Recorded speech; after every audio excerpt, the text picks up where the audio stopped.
일상을 새롭게 세상을 이롭게 수원 공동체 라디오 FM 96.3MHz 정은아의 안테나를 높여요.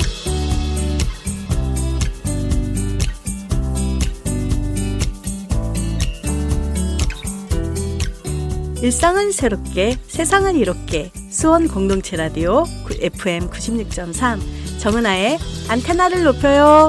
DJ 정은아입니다. 안녕하세요. 청취자 여러분, 인생은 배움의 연속이며 서로 연결되어 있죠. 어제가 모여 오늘이 되고 오늘이 내일을 만들죠. 오늘은 우리 삶의 시간여행으로 시작해 보려고 합니다. 과거의 추억, 풋풋했던 청춘, 설렘과 아픔이 뒤섞인 그 시절로 말이죠. 여러분의 오늘은 어떠신가요? 오늘 첫 번째 곡은 카니발의 그땐 그랬지입니다. 과거의 추억과 함께 젊음의 설렘과 아픔을 회상해 보시죠. 지금 바로 정은아의 안테나를 높여요. 시작합니다. 참 어렸었지, 뭘 몰랐었지. 카니발의 그땐 그랬지 듣고 왔습니다. 젊은 날을 떠올리면 가슴 한켠이 따스해지는 동시에 아쉬운 마음도 찾아오죠. 과거, 현재, 미래에 대한 이야기로 시작했는데 오늘은 우리가 함께 나눌 이야기는 데이터입니다. 과거의 데이터로 현재를 보고 미래를 예측하는 일, 마치 우리 삶과 비슷한 부분이 많은 듯합니다. 여러분은 데이터에 대해 얼마나 잘 알고 계신가요? 데이터 정책 어렵게 들리시나요? 하지만 우리 삶과 밀접하게 연결되어 있는 게 데이터입니다. 오늘은 화성시가 데이터 정책을 통해 미래도시 발전을 어떻게 준비하고 있는지 신한철 화성시청 빅데이터 팀장과 조진숙 화성시 연구원 데이터 센터장을 모시고 이야기를 나누려고 합니다. 안녕하세요. 안녕하세요. 네, 반갑습니다. 네, 반갑습니다. 네, 우선 두 분 소개 부탁드립니다. 안녕하세요. 데이터로 행정의 가치를 높이는 일을 하고 있는 화성시청 스마트 도시과 빅데이터 팀장 신환철입니다. 오늘 이렇게 데이터에 관한 이야기를 할 수 있는 자리를 마련해 주셔서 감사합니다. 네, 감사합니다. 안녕하세요. 네, 안녕하세요. 화성시 연구원에서 데이터 업무를 총괄하고 있는 데이터 센터장 조진숙입니다. 저도 오늘 방송을 통해 여러분과 함께 할 수 있게 돼서 너무 기쁩니다. 네, 감사합니다. 신한철 팀장님께서는 오랫동안 화성시 데이터 정책의 핵심으로 활약해 오셨다고 들었습니다. 예. 그런 놀라셨구나. 말씀은 과찬이고요. 네. 좀 부끄럽습니다. 아닌데. 제가 평소에 직원들한테도 하는 이야기인데요. 지금같이 데이터가 중요한 시기에 데이터 업무를 할 수 있다는 것은 정말 행운이라고 생각합니다. 저는 그 역할에 충실하기 위해서 하루하루 노력할 뿐입니다. 예. 하루하루 노력해 간다는 게 얼마나 중요한 일인지 저희 수원 공동체 라디오의 그 모토가 일상을 새롭게잖아요. 하루하루 일상을 살아가면서 그 자리를 지켜나가는 분들이 계셨기에 그리고 앞으로 그런 분들이 있기에 우리의 삶이 굉장히 풍성해지고 행복해지는 것이라고 저는 생각하고 있거든요. 데이터 정책을 펼치면서 가장 기억에 남는 순간이 있다면 무엇이 있을까요? 딱 한 장면만 말씀드려야 되죠? 아닙니다. 여러 가지 얘기하셔도 됩니다. 그래도 네. 방송 시간을 생각해서 네. 여러 장면이 싹 스쳐 지나가서 그렇겠다. 그중에서 가장 기억에 남는 순간이라고 하면은 아마도 제일 처음 빅데이터 추진 계획을 수립했을 때였습니다. 당시에 부시장님이었던 2017년? 18년? 2017년 네네. 한 9월쯤으로 기억합니다. 예. 요거는 팩트에 기반한 거기 때문에 정확하게. 네. 그래서 당시 화성시 부시장님이셨던 이화순 부시장님이 과장단 회의 때 빅데이터가 중요하다 하더라. 우리도 화성시도 빅데이터 추진 정책이 필요하다.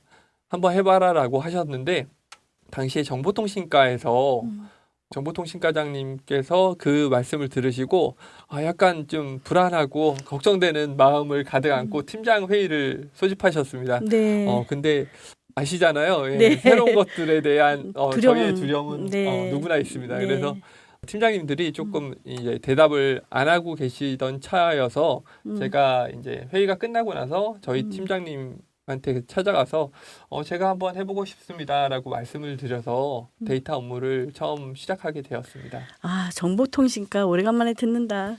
이게 이제 빅데이터 팀, 뭐 AI과 뭐 이런 것들이 이제 익숙해지는 시대가 도래했네요. 누가 시켜서 한 게 아니고 지원하신 거네요. 아, 예, 예. 사실 뭐 제가 아니었어도 누가 했어도 뭐 잘 했을 거라 생각되는데 당시에 처음에 시작할 때 정보도 부족했고 엄청 막막했습니다. 그래서 그랬겠죠.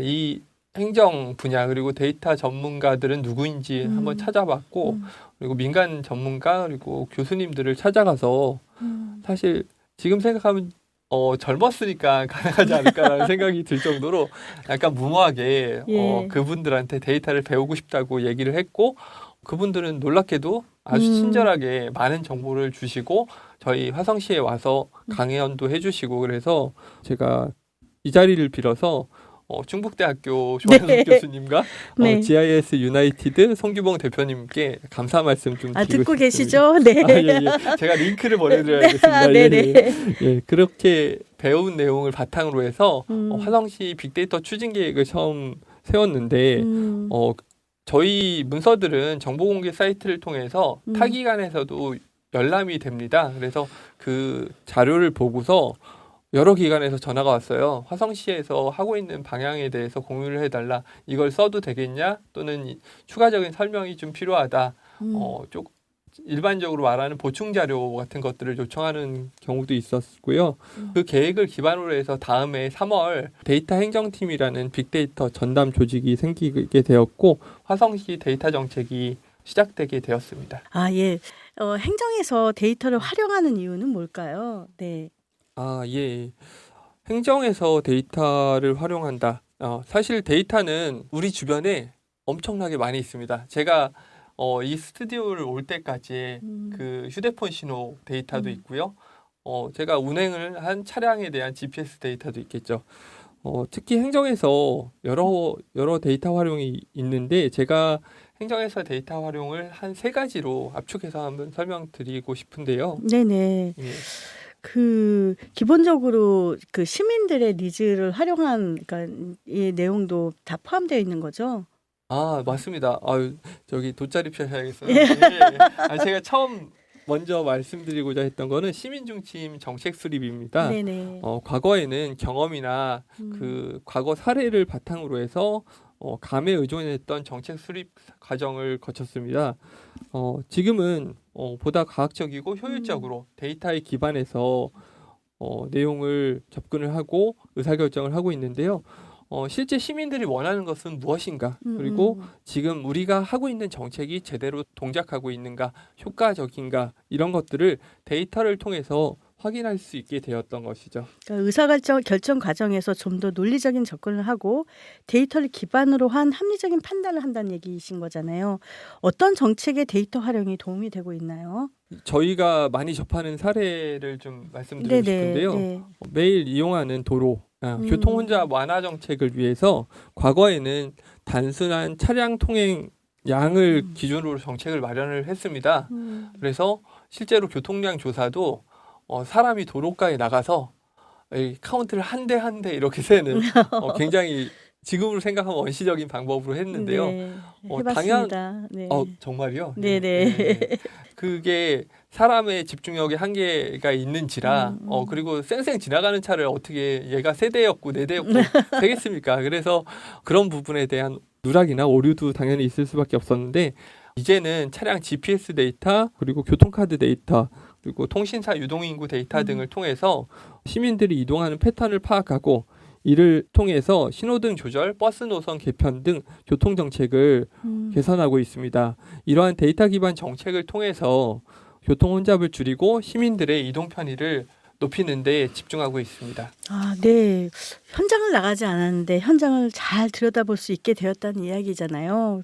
둘째 이유는 또 뭘까요? 아, 예. 둘째를 지금 말씀드릴까요? 네, 예, 말씀해 예, 주십시오. 예.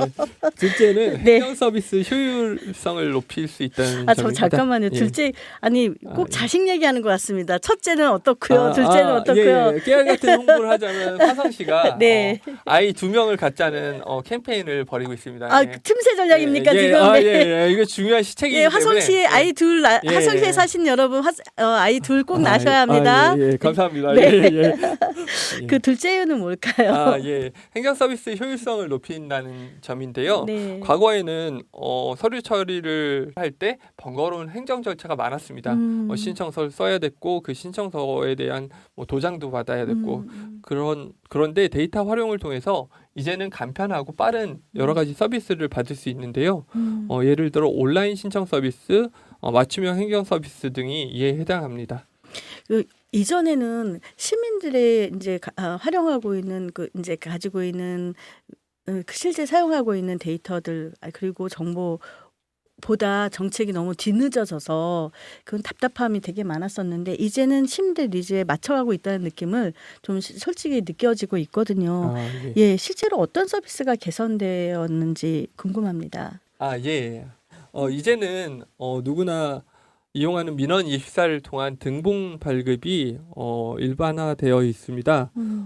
가족관계 증명서도 마찬가지고요. 과거에는 직접 시청을 방문하거나 신청을 해야 됐는데 물론 여권 서비스도 이제는 온라인 신청이 가능해졌습니다. 이 모든 것들이 데이터를 통한 혁신과 변화인데요. 최근에 연말정산을 통한 세금 환급, 각종 세금 납부도 인터넷을 통해서 이루어지고 있잖아요. 그렇죠. 예, 거기 안에는 수많은 데이터의 흐름이 있다는 점을 여러분들은 다시 한번 생각해 보실 수 있을 것 같습니다. 흐름이 있군요. 예. 데이터를 주니까 그만한 네. 정보가 들어오는 거죠. 예. 그렇군요. 예, 저는 데이터도 그냥 기브앤테이크. 기브앤테이크. 예. 네. 예. 그렇군요. 예. 데이터 통신으로 우리가 필요한 정보를 보내고 받을 수 있다는 거네요. 그 유머가 굉장히 좋습니다. 네. 마지막 이유는 또 뭐가 있을까요? 마지막이 또 가장 중요하잖아요. 네. 마지막은 투명하고 책임 있는 행정을 만들 수 있습니다. 데이터 기반 의사결정 과정을 공개하고 시민들이 그 과정에서 참여함으로써 보다 투명한 책임 행정을 구현할 수 있는데요. 이런 부분 그 정책의 기획부터 운영, 평가까지 시민이 참여하는 것들을 생활 실험실이라고 하는 리빙랩이라는 단어를 쓰기도 합니다. 그래서 행정 각 분야에서 리빙랩이 시행되고 있고요. 특히 제가 속한 스마트 도시과에서는 스마트 도시 리빙랩에 대해서 여러 지역에 걸쳐서 진행을 하고 있습니다. 현재도 궁평 어촌 리빙랩을 진행하고 있으니까 많은 관심 부탁드리겠습니다.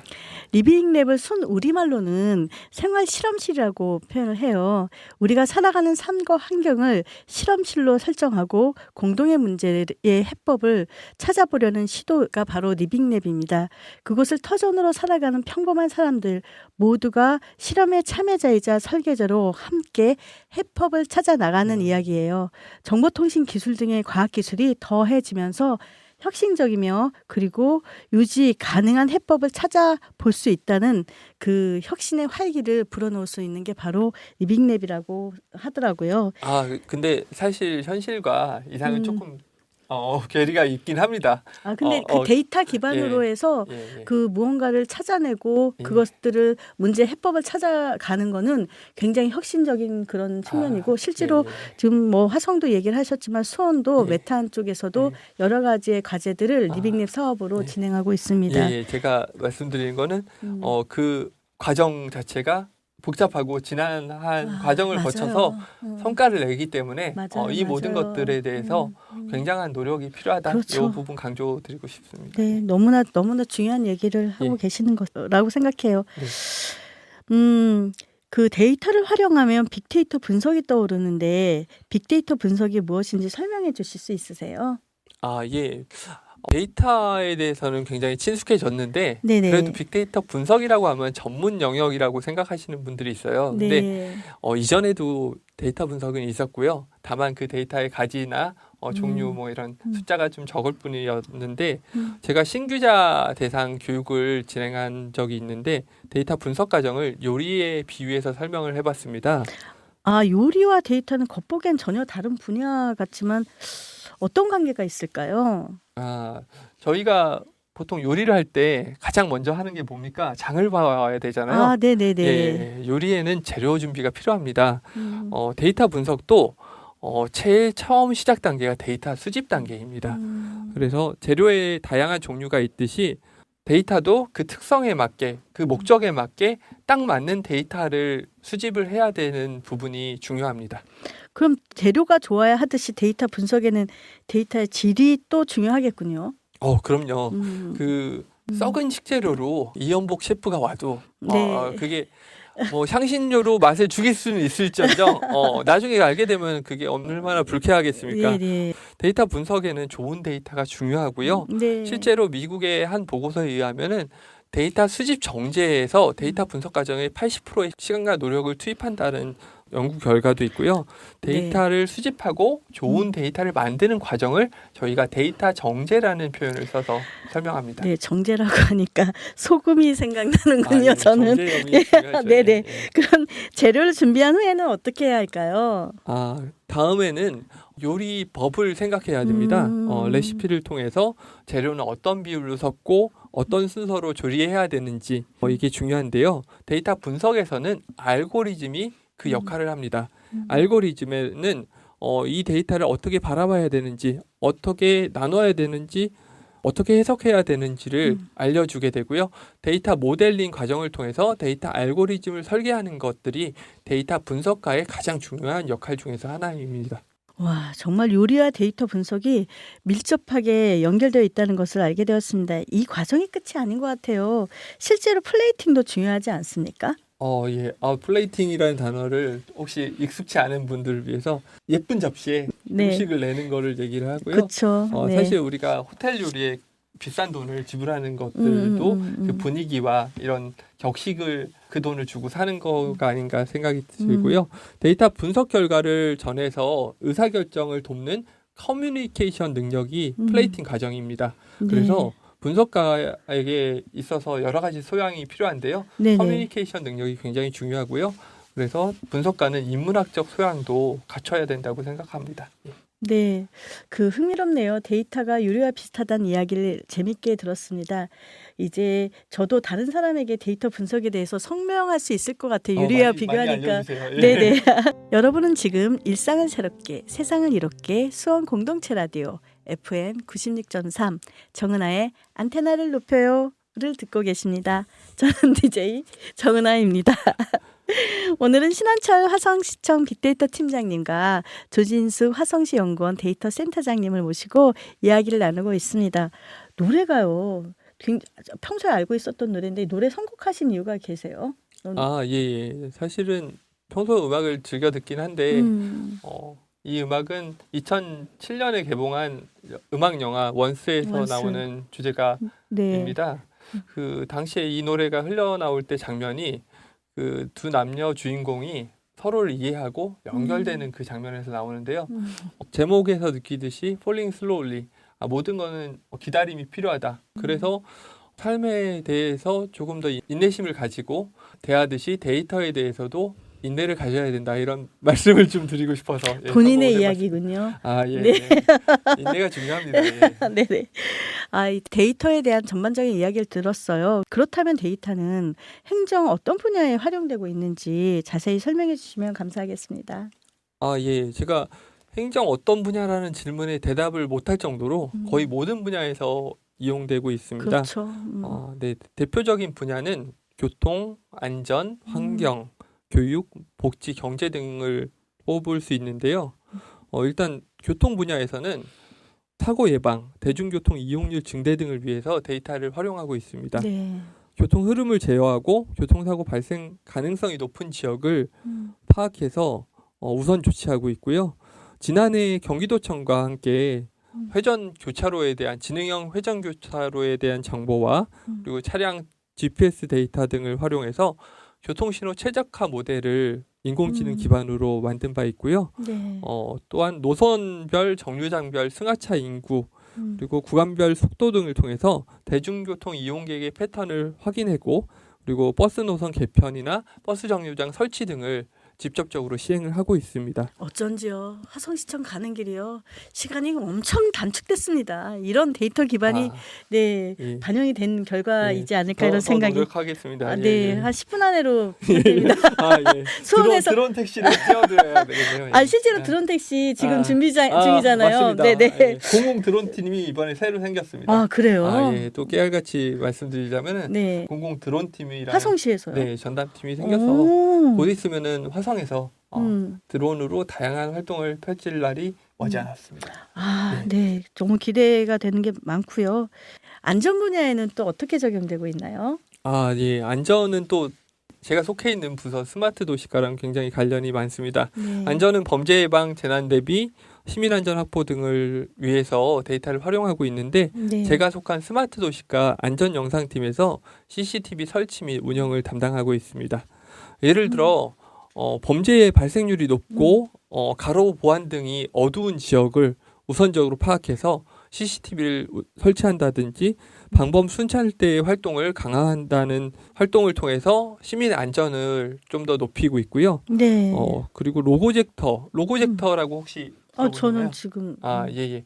가끔 가다 보면은 이제 조깅 같은 거 할 때 이렇게 밝은 여기는 안전한 로고 이렇게 예, 불빛. 도시입니다. 예, 네네. 예, 저 어제도 봤는데 예, 아주 밝게 딱 쏘면은 글자가. 사실 그거 자체로도 범죄자의 심리를 좀 위축시킨다고 합니다. 아 그래요. 예. 그래서 세프티드 디자인이라고 하는 그 로고젝터 설치 등에도 데이터를 활용해서 도움을 주고 있습니다. 예. 그리고 자연재해 발생 가능성을 예측하고 대피 계획을 수립하는 데도 이용하는데 작년에 국토부와 함께 화성시가 폭우 시 우선 침수 지역을 예측하는 분석을 했는데요. 와. 실제로 비가 집중호우가 내렸을 때 어디부터 잠기느냐 이런 부분을 데이터를 통해서 확인했는데 여기에서 한 50여 종의 데이터를 분석을 해서 도출을 했고요. 이를 통해서 우리가 폭우가 발생을 했을 때 먼저 순찰해야 되는 곳, 먼저 확인해 줘야 될 부분을 정확하게 도출할 수 있어서 시민의 안전을 관리하고 위험 상황에 사전 대응할 수 있는 행정을 만들 수 있습니다. 아, 예. 뭐 너무 많은 분야에서 역할을 하고 있는데 환경 분야에서도 역할이 그 데이터가 적용되고 있다고 하는데요. 네. 아, 예. 환경은 최근에는 이제 미세먼지 이슈는 조금 지났죠. 잦아든 것 같은데요. 예. 환경오염 방지, 자원 절약, 지속 가능한 발전 등을 위한 데이터 분석이 이용되고 있습니다. 예를 들어 대기오염 배출 시설들을 통해서 배출량을 측정하고 감축 정책을 마련할 수 있고 에너지 사용량, 실제로 청사 에너지 사용량이라든지 이런 부분도 분석을 해서 어디에서 절감할 수 있는지 이렇게 접근할 수도 있고요. 수년 전에 화성시에서 축사가 많은데 축사 악취 많죠. 민원이 굉장히 아유, 많았습니다. 많았죠. 예. 그래서 악취 분석을 실시를 해서 기상 환경과 축사와 그리고 오염 물질 발생 업장과의 관계 그리고 어디가 특히 악취가 심한지 어디 지역에 악취 민원이 많은지를 분석을 했습니다. 이를 통해서 환경 지도에 대한 우선순위를 좀 결정할 수 있었고요. 그리고 폐기물 수집 차량의 쓰레기 처리량을 바탕으로 해서 화성시의 쓰레기 처리가 얼마나 효율적으로 이루어지고 있는지, 어떤 지역에 쓰레기 배출량이 많고 어떤 지역은 조금 더 그 쓰레기 처리 시설에 대한 투입이 필요한지 이런 부분도 데이터를 통해서 살펴볼 수 있습니다. 그럼 미래 전략까지 함께 구축해 나갈 수 있다는 거네요. 예, 맞습니다. 예, 교육 분야도 좀 적용이 되고 있나요? 교육 분야에서는 그렇죠. 뭐 이제는 좀 식상한 말이 됐지만 교육은 백년지 대계라는 말이 그럼요. 있지 않습니까?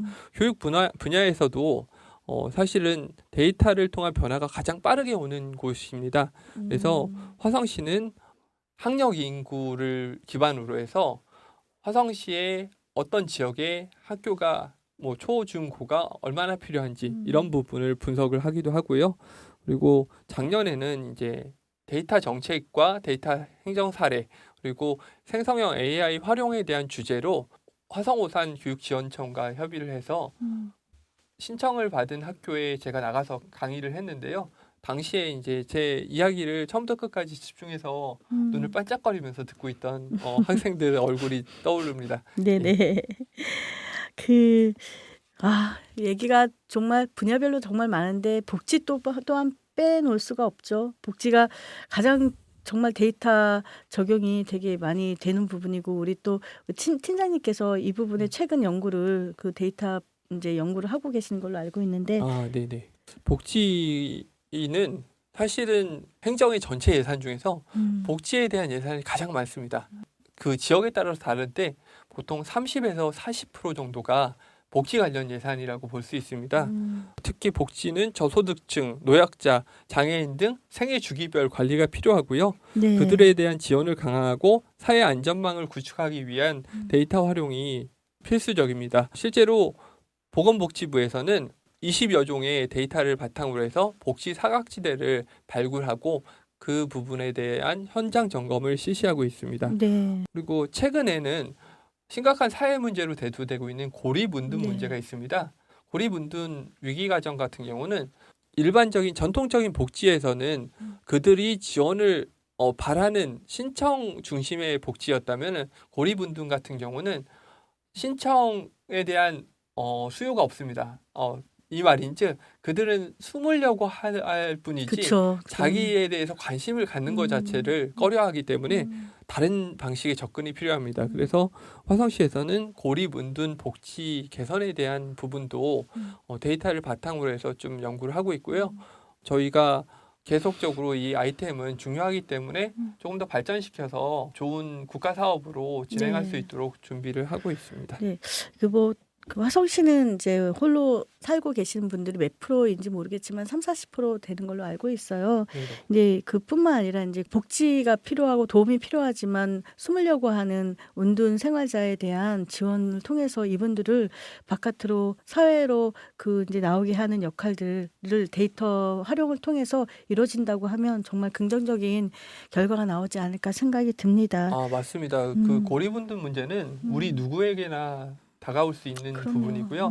그분들이 결코 본인의 의지 때문에 계속 숨어 있는 게 아니라 그분들에게 따뜻한 손길, 지원이 필요한 부분입니다. 사회에서는 이 부분에 대해서 적극적으로 책임질 필요가 있다고 생각됩니다. 이게 그 데이터 이제 보면 여러 가지 분야가 많고 여러 가지 과와 함께 적용이 되다 보니까 소통의 부분에 있어서 굉장히 많이 어려움이 따르고 있어요. 이제 화성시뿐만 아니라 다른 지자체도 이 이제 정책을 입안하는 과는 다른데 이 데이터 기반들이 굉장히 많이 중요도가 되어지다 보니까 그런 어려움이 있음에도 불구하고 열심히 이제 이렇게 활동을 해 나가는 부분들이 정책을 입안해 나가는 부분들이 고무적이라고 저는 생각을 하고 있습니다. 그 데이터 정책은 미래 도시를 위한 중요한 나침반 역할을 하고 있는데요. 앞으로 어떤 계획을 가지고 계시나요? 예.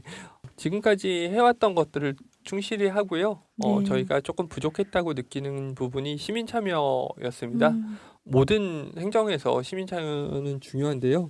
시민들의 의견을 적극적으로 수렴해서 정책에 반영하고 시민들이 데이터를 공공에서 만들어진 데이터를 쉽게 활용할 수 있도록 지원하는 데 힘쓸 예정입니다. 특히나 이제 저희 화성시청만의 노력으로는 할 수 없는 부분들이 많이 있습니다. 그래서 데이터 거버넌스를 구축하고 그것들을 유지할 수 있는 기반 그리고 더 나아가 문화를 만드는 데 노력을 해야 된다고 항상 생각하고 있습니다. 네.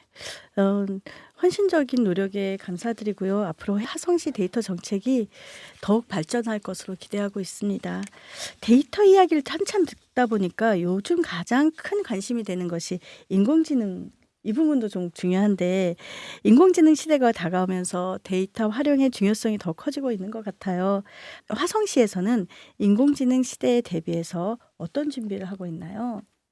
예. 인공지능에 대한 질문은 제가 깊숙한 곳까지 말씀드리긴 좀 어렵지만 제가 아는 범위 내에서 좀 설명드리자면은 네네. 인공지능이라는 거는 결국 데이터를 학습을 통해서 인간이 개입하지 않고 자동화되는 것들을 이야기합니다.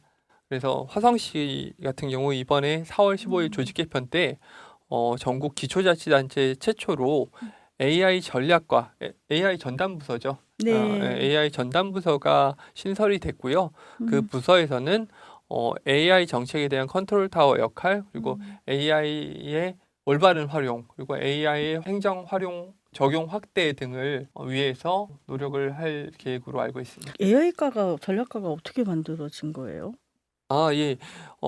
시장님께서 예. CES라고 하죠. 예. 가전 박람회. CS, 예. CES에 다녀오신 다음 지시사항을 내리셨는데 음. 행정 모든 영역에 음. AI 적용을 적극적으로 검토해라라고 말씀하셨고 아마도 시장님의 그런 관심들이 네네. 조금 그 직접적으로 수행할 수 있는 부서를 만드는데 음. 도움이 되었지 않을까 생각됩니다. 예. 네네. 네, 노래 듣고 왔습니다.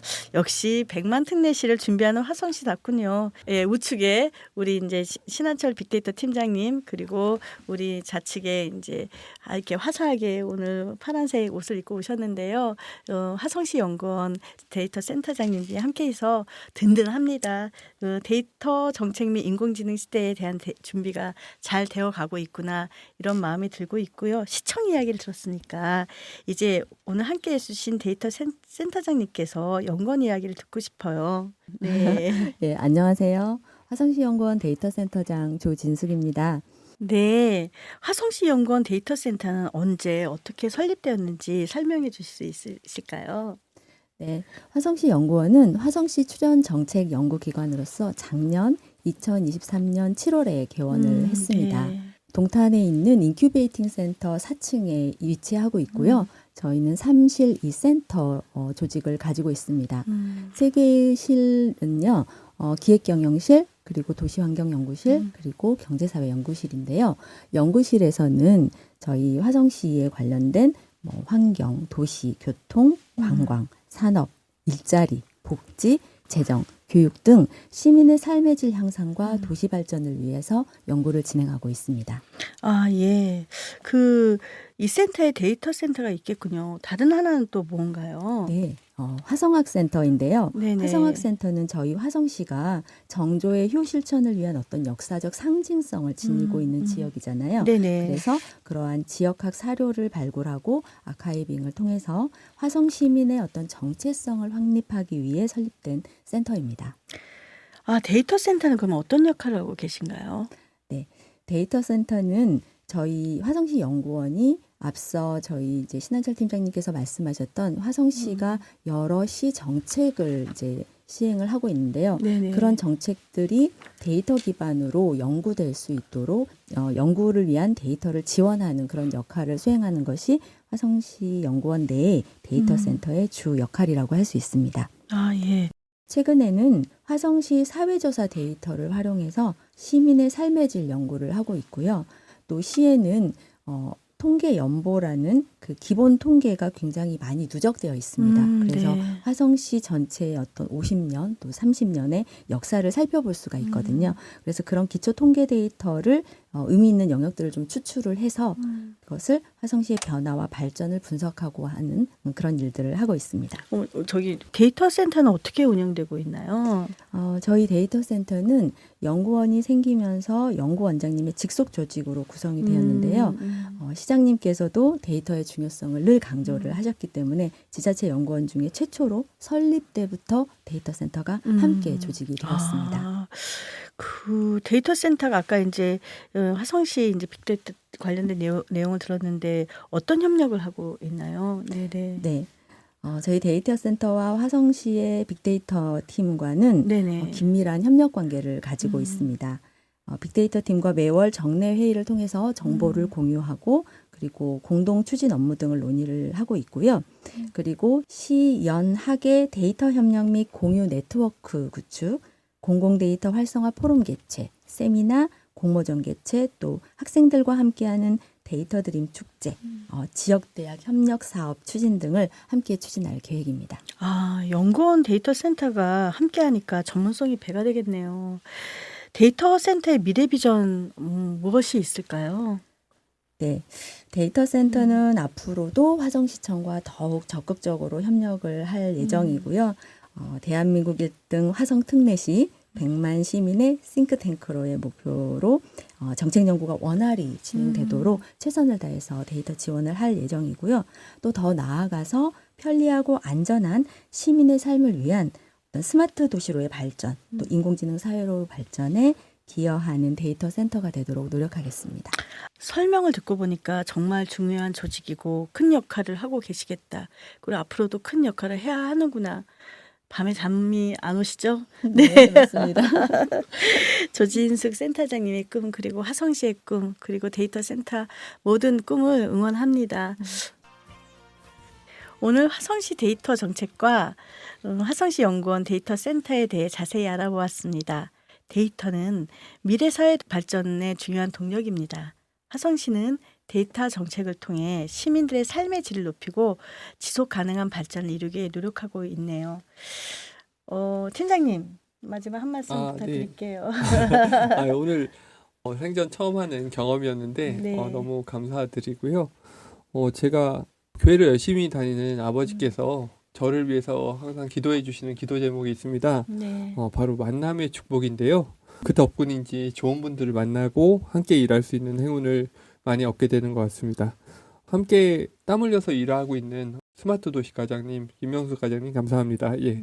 심여진, 이동재, 박예경, 김현진, 홍다정, 우리 팀원들과 이름을 다 열거할 수 없지만 그동안 저와 함께 해주셨던 많은 분들, 협업 부서들께도 감사드리고요. 특히나 무슨 수상 소감 같네요. 예, 죄송합니다. 제가 너무 좋습니다. 방송이 처음이어서. 예. 예. 그래서 마지막으로 또 저를 항상 믿고 응원해주는 저희 가족분들께 감사의 사모님 이름 말씀드리겠습니다. 말씀하셔야죠. 예. 이름은 말하지 않겠습니다. 예.